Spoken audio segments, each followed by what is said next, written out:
For gun rights activists, Paul Ryan hits the bullseye. The Republican vice presidential candidate is an avid hunter. He voted in Congress to shield gun makers and gun sellers from lawsuits, and he voted to shorten the waiting period to buy a handgun. Among gun owners, who include about half of American households, that makes him a major asset to Mitt Romney, who's on weak ground because he banned assault rifles as governor of Massachusetts. But after last month's cinema massacre and this week's deadly gun rampage at Texas A&M University, gun control advocates say America is staring down the barrel of a crisis. In no other high-income country does the government just sit back and watch its citizens being gunned down and do nothing.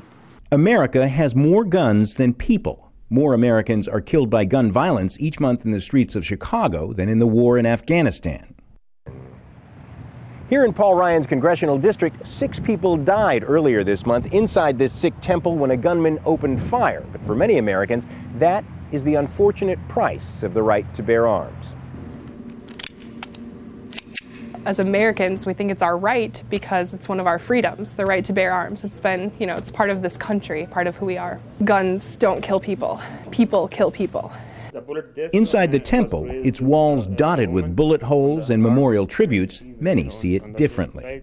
This guy who bought a gun went to a gun store, and without any proper checkup or anything, they come in and shoot innocent people. They were praying here. So there should be at least a proper verification, which I feel should be mandatory.